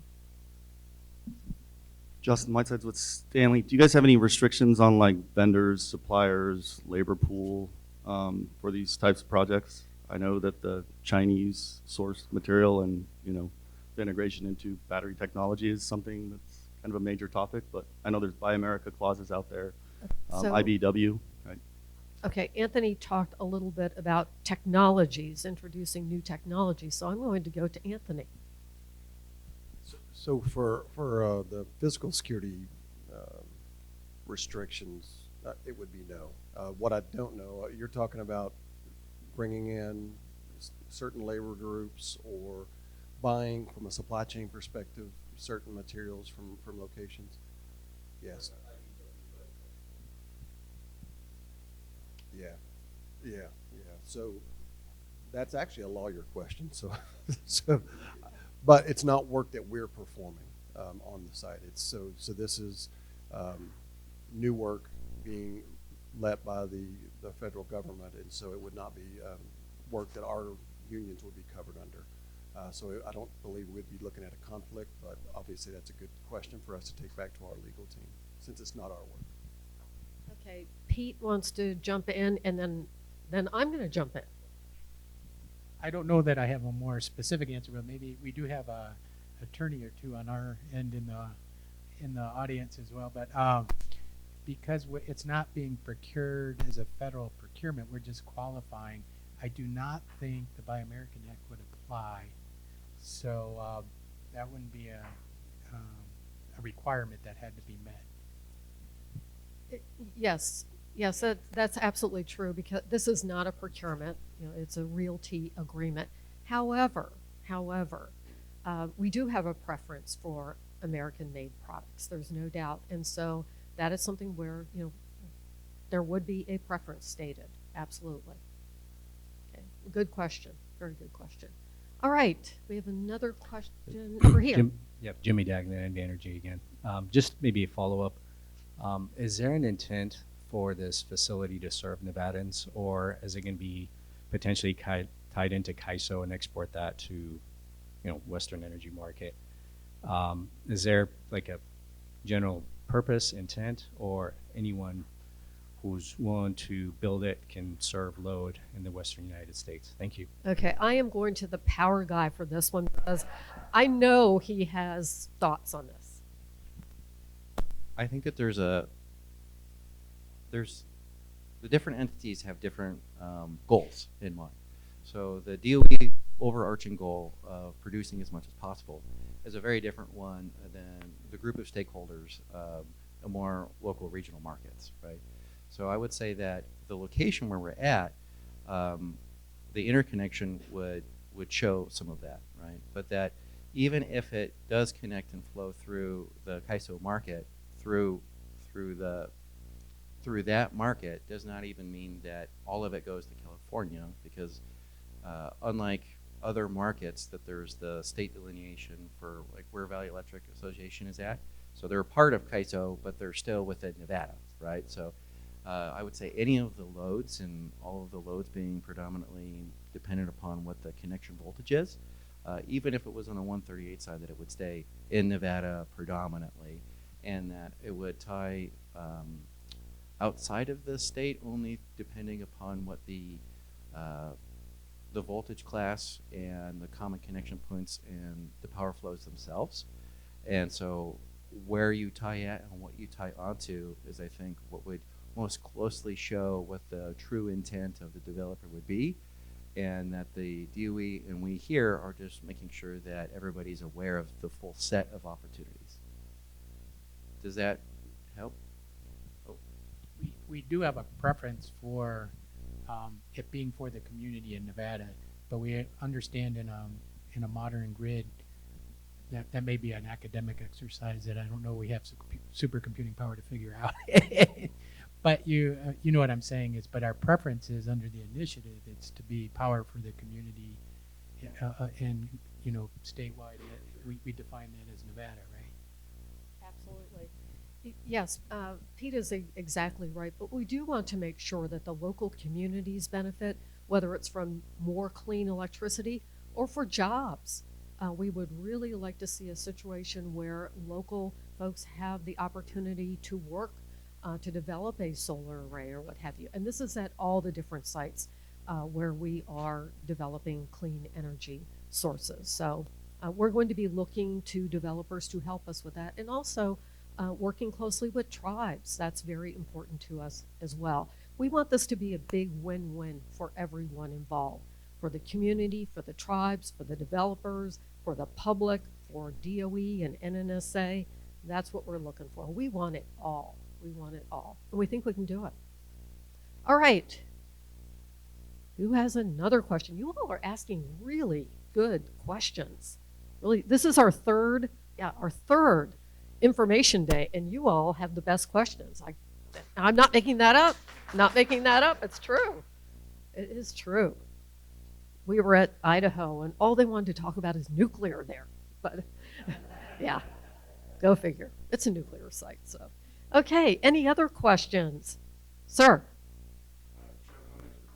Oh wait, the microphone is actually jogging through the crowd. Sure. Joe Gomez with Lee Renewable.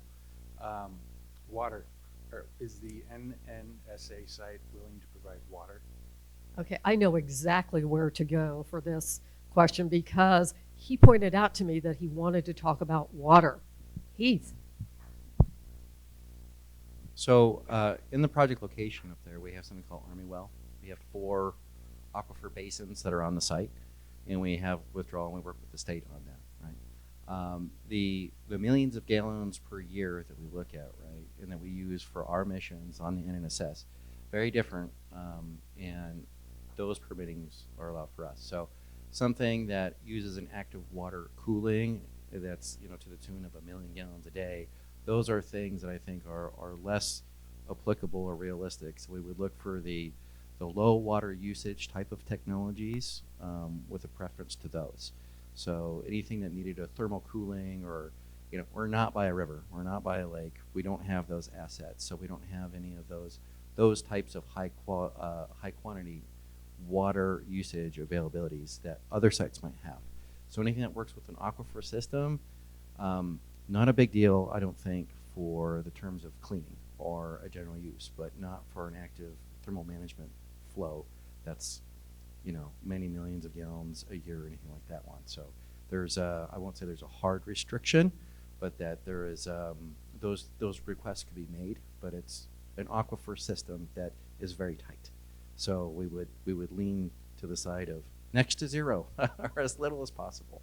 So said another way, during the construction phase, there tends to be a high need for water for dust management and control. The NNSA site would not be willing to allocate any of their water for construction activities. Is that what I'm understanding? Yeah, we're seeing the answer is no. No. That's a- Thank you.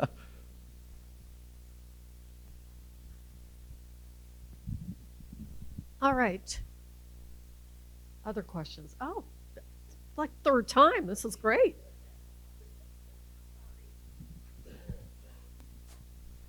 Hi, Whitney Rubin again with Doral Renewables. I see the March 1st date for the RFQ. After the RFQ is issued, what is the timeline thereafter? Okay, you must have been reading my mind because I was going to talk about this. So the RFQ is going to go out on March 1st, and after that, we'll get, it will be out for about 4 weeks or so. So you will have the opportunity to submit your proposals during that time period. Then we're going to be making selections. We're looking to make selections by summer or in the summertime frame. And then our plan is to make those announcements and to negotiate the easements before the end of our fiscal year. And the end of our fiscal year in government is September 30th. So we're on an aggressive timeline, but we're really committed to getting this done. We think we can do that. Also, one of the things that I was going to mention, but I'll go ahead and talk about it here. We've talked about, there are 5 different sites at the Department of Energy that are offering up land for clean electricity projects. One of them is in Hanford, Washington. And Hanford is a little bit, just a tiny bit, ahead of the other sites. They had a head start. And so they put out a draft RFQ, and it just closed about a week ago. So if you go online and just Google Hanford RFQ for Clean Up to Clean Energy, you will see a copy of that RFQ, that draft RFQ. And the RFQ is being tailored for each one of the sites because they're all different. So for example, at Hanford, we're making the land available for different clean energy sources. At Nevada, it's restricted to solar plus storage, but still it'll give you an idea of what the RFQ that is going to be issued by NNSS will look like. So you can get ahead of the curve a little bit by taking a look at that draft RFQ. And the reason we put it out in draft is so that we could get comments from the developer community, and we got about 80 some comments, no showstoppers. So we pulled together a pretty good draft, I would say. So, please go ahead and take a look at that, and you can be thinking about what that says and start thinking about what your proposal will look like. Okay. And that generated a question. I thought it might.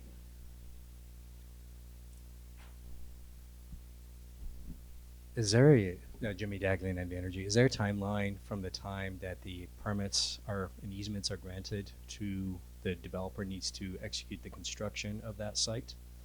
So that will be negotiated. We'll have to go through, the studies, the various studies that Patty talked about, but our goal is to get the construction started as soon as possible. I joked with Narayan, I'm going to go out and buy a shovel, a gold shovel, so we can get started. But we really do want to get started. We don't want to turn this into multi-year situation. And the comments we got from some of the developers on that draft RFQ, they did talk about the time frame. And don't quote me on this, but I think we had said like maybe 3 years, and they were saying, oh, it should be longer. We're going for a shorter time frame. We do want to get the shovels in the ground as quick as we possibly can, because there's a need. There's a need not only for the country, but also, I will say, selfishly a little bit, there's a need for the Department of Energy. The Department of Energy, the president has set forth a goal for all agencies to be at 100% clean electricity by 2030. So we don't have a lot of time. We need this clean electricity, and the nation needs it as well. Yes, absolutely. Keith wants to talk about water. Maybe one more point to the water question that was on there.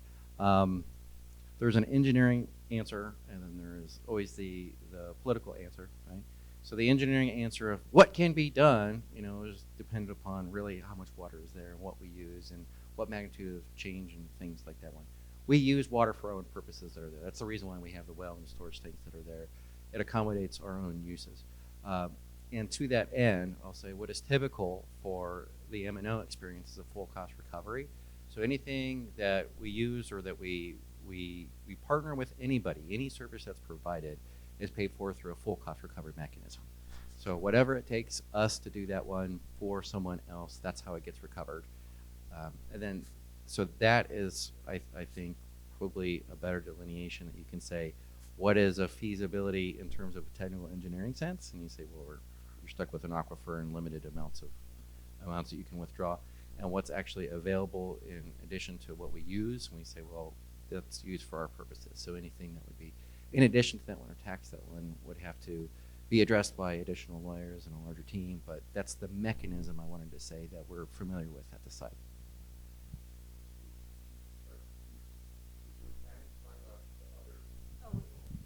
But David, even though you're the site office manager, we're going to make you use a microphone. Okay, so I was asking, I think Patty is prepared to talk about, we have another endangered species besides the desert tortoise, which is the pupfish, which is in a place called Desert Hole on Death Valley National Park.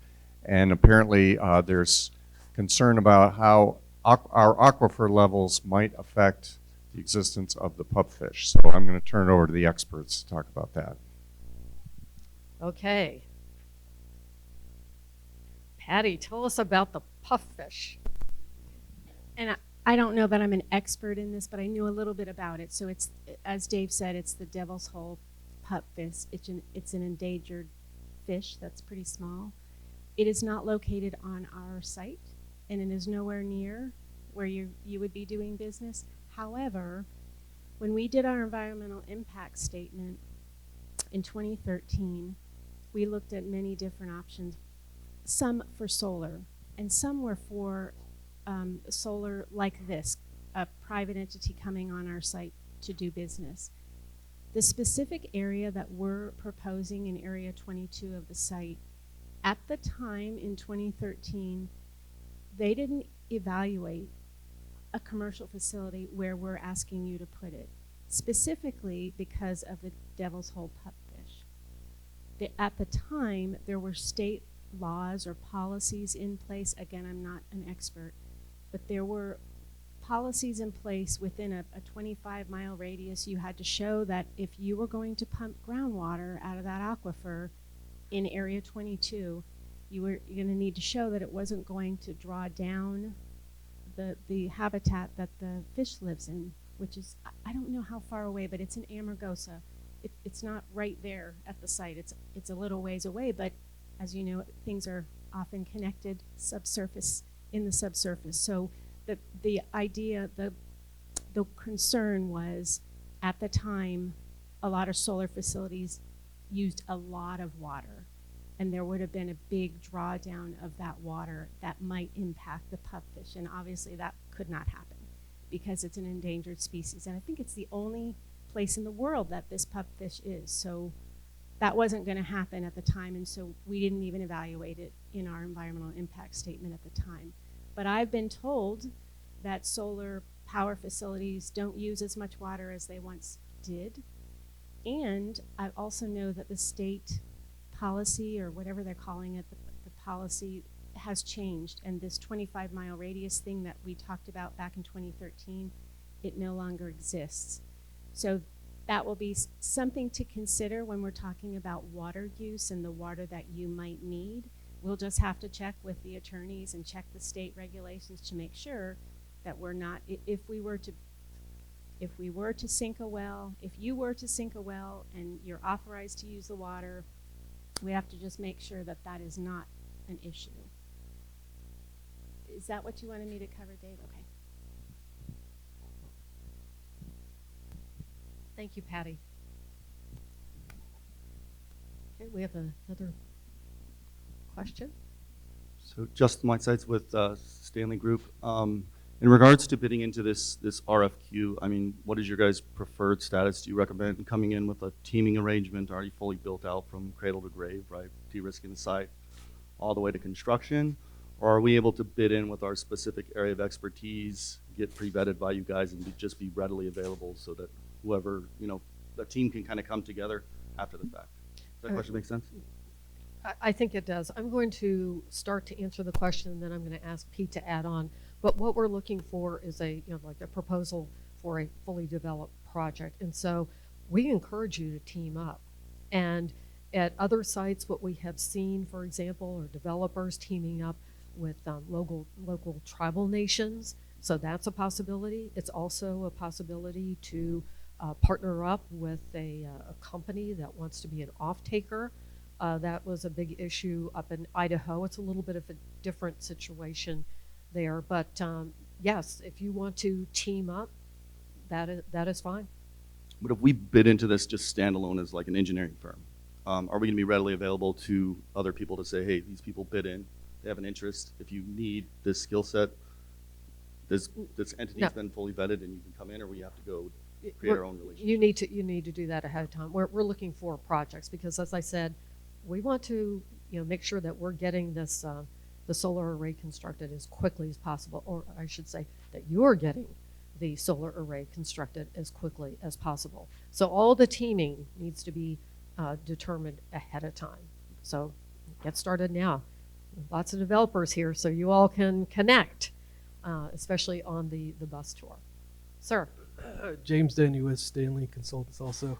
Is there going to be a list of who's conflicted out of bidding on this, like MSTS, the EM cleanup contractors? Who's going to be conflicted out of not being able to bid on this? Oh, I'm going to let Pete answer. I was looking that at question. Pete. I thought it might Good. be I Pete. noticed that. So thanks for that hint. I don't think we have a list of who would be conflicted out. And again, we'll take we'll research that question a little bit more in detail and post an answer to that. But I don't think we have. Again, it's not a procurement. We're trying to select a team that can meet by commercial standards largely the success of the project, right? So. Okay. Thanks, Pete. And Pete just said something I do want to underscore. It's not a contract. And at the Department of Energy, I mean, we award a lot of contracts. That's what we do, contracts and financial assistance. This is a realty agreement. So we're going to be granting an easement. And part of the deal, though, is that you're going to construct this solar array. And you're going to do it quickly so we can get that clean electricity flowing. Okay. Other questions? Any more questions about water? Oh, you have another question. Okay. Is it about water? No. Okay. Oh, you've disappointed me. Okay, that microphone is getting there quickly. All right. Joe Gomez with Leeward. You mentioned earlier that you've worked with the governor's office as well as tribal groups. Have you coordinated or talked to Nye County? I know this area is in Nye County. There is a moratorium right now, and is there any effort to work with them, or is there any influence from the county to permit a project? Okay, thank you for that question. There's a lot of buzzing going on here. So Pete's going to answer that question. Yeah, the short answer is we've worked with Nye County. They were part of our community day, so they're aware of the initiative and what we're trying to do as a project. So, and there's been good discussion and collaboration so far on it. They're definitely supportive.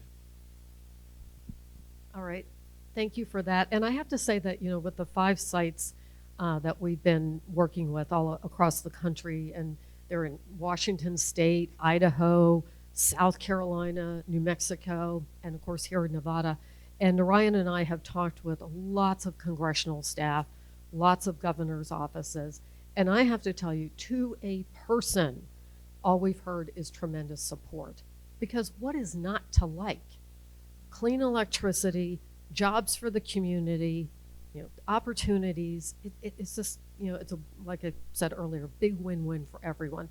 The only ones who weren't, like bubbling over with enthusiasm were, of course, the appropriators who were afraid we were going to spend money, but we're not. So we were good with them as well. All right, more questions. Okay. All right. Well, you did not say Pete because I have a question for Pete. And it's an important one. So Pete, people have been asking a lot of good questions about the project. And I said that we're putting out the RFQ in March. What can you say about what we're going to be looking for? How are we going to decide when we get all these applications that come in? Again, I think we touched on some of it already. We're looking at developers who have a proven track record in the sense of being able to deliver a project of this scale, the financial wherewithal, because again, no appropriations, and then to be able to work collaboratively on some of the things we mentioned, whether it's protecting the protected species and working through the NEPA, and then also in good coordination with the local community as well. So I think those are some of the larger considerations for that, and as part of the RFQ, you'll see it should be aligned closely with that. Okay, yeah, I think that's really well said. We want a proposal where the developer is ready to go, has the financing and has the experience, and so that we are confident that we're going to get a solar array within a reasonable time frame. So that's what we're looking for in a nutshell. All right. Any last questions? This is, of course, I even know who you're with now. Stanley. Stanley Consulting.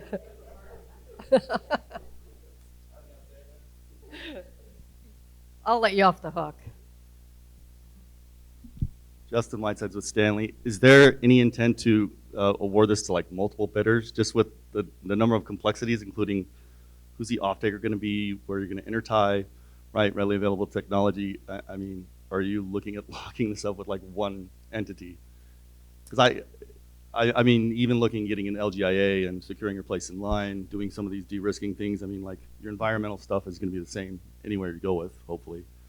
But I mean, depending on the multitude of pathways, at least on this project, are you guys looking at various pathways? Okay, so the answer is it depends. It depends on the applications. And I think somebody early on, I can't remember exactly who it was, talked about a developer or developers.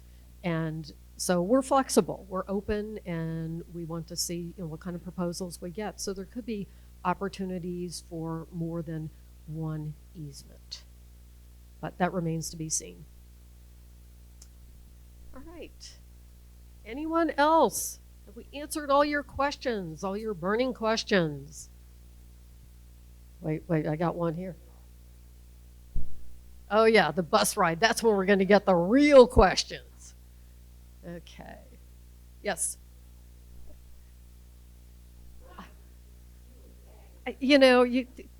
Yeah, I love this. This is great. Yes, we're going to start asking you all questions.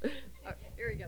I would just like to know of the companies here, who has worked, who has built a facility on federal land, maybe BLM? Who has experience working with a federal agency building a facility? Okay, great. Thank you. Okay, that was a good question, Patty, and I saw a lot of hands go up, and I view that as a very positive sign. You're back. So that proves it's good to do business with the federal government. Definitely is. Okay, all right. Well, so thank you for all of those incredible questions. They were really good. Let's give a big round of applause for our panel.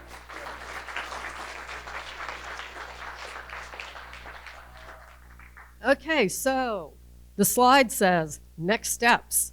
And one of you already asked a question about what are the next steps, but I will go ahead and repeat them just so everybody remembers them. March 1st is a key date. That's the date that the request for qualifications is going to go out. But do not wait on that till that date. Go online, Google Hanford draft RFQ for Cleanup to Clean Energy, and that'll give you a very good idea of what the request for qualifications is going to look like. It won't be perfect, but it'll be pretty darn close. So go ahead and do that. You will have at least 4 weeks, we're probably still negotiating that a little bit, to provide your proposal. So we look forward to receiving those. Then we are going to have an evaluation panel that reviews all of the applications and determines selections. We'll be announcing the selections sometime during the summer. And then we will be working with those that are selected to negotiate out the easement agreements. And so that will be key, and then we will announce those, and then you will be off to the races. Again, getting that clean electricity generated as quickly as we possibly can. The folks at Nevada are, available to answer more questions, I'm sure. I'm just offering them up. I did not ask them about this, but I know that they'd be more than happy to answer any questions you have. But what is going to happen in the immediate next steps is we are going to be boarding buses to go out to the site, take a look at the land. You saw the pictures during Heath's presentation, and you'll get to see it firsthand. And what is the cattle gate? Cattle guard. Okay, we'll see the cattle guard that's not there, but I'm sure that it will be pointed out. Okay, big signs. We may even see a desert tortoise. You never know. I don't think we'll see the puffish. Okay, so they'll probably be, so where do we catch the buses? Are they going to be out front? You may want to stop. Restrooms are out this door and to your left. Visit those first. Good idea. We've got box lunches for those that are doing the site visit out here, and you can grab one of those, and then the bus will be staged outside. Okay, fantastic. So we'll give folks a few minutes to take care of things, and we will see you on the buses. Thank you, everyone.